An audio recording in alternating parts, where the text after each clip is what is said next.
Hello बच्चों, last video में हमने भू संतुलन के बारे में पढ़ा था। आज की वीडियो में हम पृथ्वी की उत्पत्ति के बारे में पढ़ेंगे। पृथ्वी की उत्पत्ति किस प्रकार से हुई है, इस बारे में अलग अलग भूगोलविदों ने परिकल्पनाएं की। जब प्राचीन काल में, तो उस समय कोई भूगोलवेता कहता था पृथ्वी की उत्पत्ति एक तारे से हुई है, तो कोई कहता था कि 2 तारों से हुई है। तो इस प्रकार से 2 प्रकार की परिकल्पनाएं बनी, एक तारक परिकल्पना और द्वैतारक परिकल्पना। एक तारक को अद्वैतवादी परिकल्पनाएं भी कहा जाता है और द्वैतारक को द्वैतवादी परिकल्पनाएं भी। इससे पहले वैज्ञानिकों ने सौर मंडल से संबंधित कुछ सामान्य तथ्यों को ध्यान में रखकर पृथ्वी की उत्पत्ति से संबंधित विचार प्रस्तुत किए। उन्होंने जो सामान्य तथ्य है उनमें गति व दिशा, खगोलीय दूरियां, ग्रहों का वर्गीकरण, कोणीय संवेग, इन सब तथ्यों को ध्यान में रखा। गति व दिशा के अंतर्गत सभी ग्रहों की कक्षाएं लगभग वृत्ताकार हैं तथा एक ही दिशा में सूर्य की परिक्रमा लगाते हैं। सूर्य का विषुवत रेखीय अक्ष तथा ग्रहों के अक्ष लगभग समानांतर है, ये माना जाता था।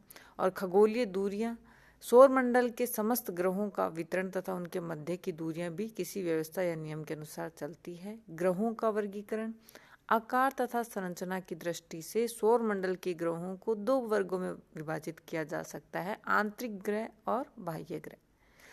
बुध, शुक्र, पृथ्वी, मंगल आंतरिक ग्रह है।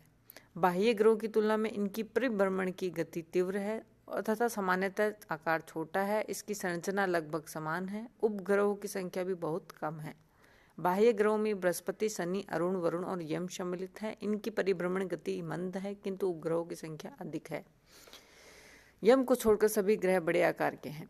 कोणीय संवेग, बच्चों जो कोणीय संवेग शब्दावली है, यह मूलतः विज्ञान से संबंधित है। तो इसको आप बहुत अधिक विस्तार से समझेंगे तो आपको विज्ञान के तथ्यों को भी समझना पड़ेगा। लेकिन एक मोटी मोटी बात आप ध्यान में रखिए, जो संवेग होता है वह द्रव्यमान, किसी भी वस्तु के द्रव्यमान और वेग से संबंधित होता है। और कोणीय संवेग की जब हम बात करते हैं तो इसका मतलब कोई चीज जो है वो वृत्ताकार गति कर रही है, तब वहां कोणीय संवेग काम आएगा। तो कोणीय संवेग जो होता है, यद्यपि सूर्य का जो द्रव्यमान है कुल सौरमंडल के द्रव्यमान का 99% से अधिक है, किंतु इसका कोणीय संवेग कुल सौरमंडल के कोणीय संवेग से 2% से भी कम है। इससे सूर्य व ग्रहों की रचना के आधारभूत अंतर की पुष्टि होती है। अब हमने जो पहले भी बात की थी इस बारे में कि अलग अलग जो भूगोलविद थे, विद्वान थे, इन्होंने अलग अलग परिकल्पनाएं दी। किसी ने कहा 1 तारे से होती है पृथ्वी की उत्पत्ति, किसी ने कहा 2 तारों से होती है। तो इससे 2 परिकल्पनाएं बनी, अद्वैतवादी और द्वैतवादी परिकल्पना। सबसे पहले हम अद्वैतवादी परिकल्पना के बारे में चर्चा करेंगे। अद्वैतवादी परिकल्पना 1 तारे से संबंधित है। इसमें पृथ्वी और सौर परिवार की उत्पत्ति एक ही तारे से मानी गई है। इस परिकल्पना के जन्मदाता फ्रांसिस विद्वान बफन हैं और इसके अन्य समर्थक है कांट, लाप्लास, लॉकियर, हर्शेल तथा रोसे। तो इनके बारे में हम कुछ चर्चा संक्षेप में कर लेते हैं। बाकी तो विस्तृत में ये जो आपको PDF शेयर की गई है उसमें विस्तार में दिया हुआ है। कहीं समझ में नहीं आए तो आप पूछ लीजिए।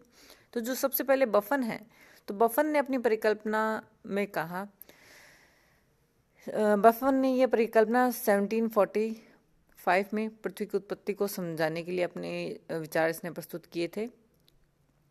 इनके अनुसार बहुत समय पहले ब्रह्मांड में घूमता हुआ एक बहुत बड़ा पुच्छल तारा सूर्य के नजदीक से होकर गुजरा, जिससे दोनों आपस में टकरा गए।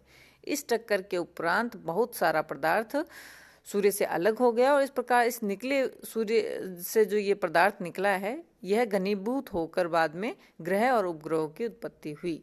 तो द्रव्य पदार्थ के जो बड़े भाग थे वह ग्रह बन गए और जो छोटे छोटे भाग थे उनसे उपग्रह व अवांतर ग्रह बन गए। बाकी का बहुत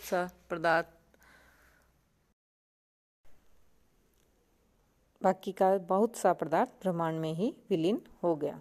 अगली कल्पना हम कांट की पढ़ेंगे। कांट ने वायव्य राशि परिकल्पना दी थी। जर्मनी के जो प्रसिद्ध दार्शनिक और भूगोलवेत्ता इमैनुअल कांट 1755 में अपने पुस्तक नेचुरल हिस्ट्री ऑफ हेवन में पृथ्वी की उत्पत्ति से संबंधित परिकल्पना का प्रतिपादन किया था।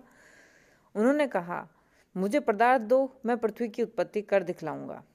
कांट ने अपनी वायव्य राशि परिकल्पना को न्यूटन के गुरुत्वाकर्षण नियम पर प्रस्तुत किया। उन्होंने बताया कि गुरुत्वाकर्षण नियम में प्रत्येक वस्तु पृथ्वी की ओर आकर्षित होती है और केंद्रोपसारी बल में प्रत्येक वस्तु पृथ्वी से दूर हटने की कोशिश करती है। तो कांट के विचारानुसार प्रारंभ में बहुत से पौराणिक पदार्थों से बने कठोर कण समस्त आकाश में फैले हुए थे और ये सभी आद्य कण गुरुत्वाकर्षण के कारण एकत्र होकर आपस में टकराने लगे और इनके टकराने से ताप उत्पन्न हुआ। इससे पदार्थ द्रव और गैसीय अवस्था में आया। वह गैसीय पुंज केंद्रित हो जाने पर परिभ्रमण करने लगा। लगातार परिभ्रमण गति से गुरुत्वाकर्षण बल की अपेक्षा केंद्रोपसारी बल अधिक बढ़ा। इससे गैसीय पुंज के मध्यवर्ती भाग में उबार पैदा हो गया। इससे 9 गोलाकार छल्ले बने जो कि निहारिका के रूप में अलग हो गए। इस प्रकार 9 ग्रह और इसके उपग्रह बने और जो अपशिष्ट भाग बचा वह सूर्य बना। तो बच्चों, कांट ने क्या कहा? इसने तो बस यही कहा है कि जो बहुत से पौराणिक पदार्थ थे वो आकाश में फैले हुए थे और वो ही आपस में गुरुत्वाकर्षण के कारण टकरे हैं और टकराने के बाद पदार्थ द्रव्य और गैसीय अवस्था में आ गया और कुछ से ग्रह बन गए और बाकियों से उपग्रह बन गए। अगली परिकल्पना है लाप्लास की निहारिका परिकल्पना। फ्रांसिस विद्वान लाप्लास ने अपना मत 1796 में अपनी पुस्तक exposition of the world system में प्रस्तुत किया और अपने सिद्धांत में कांट के विचार को किसी हद तक इन्होंने माना, लेकिन कांट की कुछ गलतियों को दूर करके अपने सिद्धांत को संशोधित किया। लाप्लास ने अंतरिक्ष में परिभ्रमण करती हुई एक उष्ण और गैसीय निहारिका की कल्पना की। अनुमानतः इसका व्यास कुल सौरमंडल जितना ही था। विकिरण द्वारा ताप में ह्रास और गुरुत्वाकर्षण के कारण गतिशील निहारिका धीरे धीरे सिकुड़ने लगी और गतिकी के नियम के अनुसार सिकुड़ती हुई वस्तु का घूर्णन बढ़ जाता है और घूर्णन गति के बढ़ने से उसका केंद्रोपसारी बल भी बढ़ गया। परिणाम स्वरूप निहारिका के भूमध्य रेखीय भाग से कुछ उभरा हुआ पदार्थ भारहीन होकर उससे अलग हो गया और यह पदार्थ निहारिका के चारों ओर छल्ले के रूप में परिक्रमा करने लगा और इसी छल्ले से बाद में 9 छल्ले उत्पन्न हुए। इन छल्लों के धीरे धीरे ठंडे होने से ग्रहों का रूप लिया। इस प्रक्रिया से उपग्रहों की उत्पत्ति हुई। निहारिका का अवशिष्ट भाग सूर्य बना। लाप्लास एक अच्छा खगोलवेत्ता और गणितज्ञ था, अतः अपनी परिकल्पना में उसने ग्रहों की रचना तथा गति संबंधी तथ्य को विशेष महत्व दिया। ग्रहों की वृत्ताकार कक्षा, सूर्य व ग्रहों का एक ही दिशा में घूमना, शनि के चारों ओर पाई जाने वाली वलय, उष्ण गैसीय निहारिका से उत्पन्न, पृथ्वी के गर्भ से उत्पन्न तप्त लावा का उद्गार, ज्वालामुखी क्रिया आदि लाप्लास की परिकल्पना की पुष्टि करते हैं। अगली परिकल्पना है रोशे की परिकल्पना।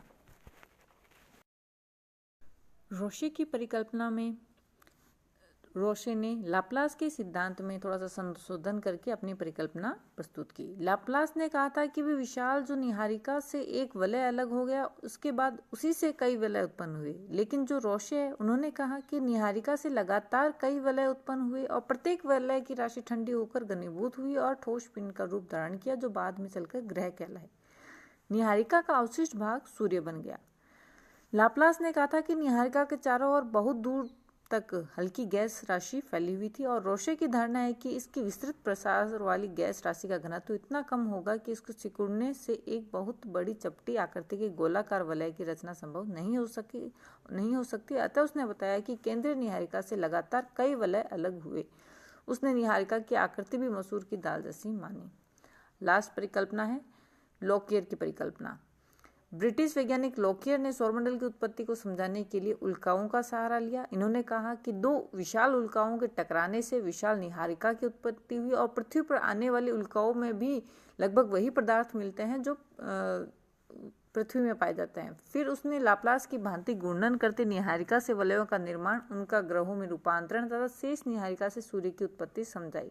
निहारिका के सिद्धांत के समान ही इस विचार की भी आलोचना की गई।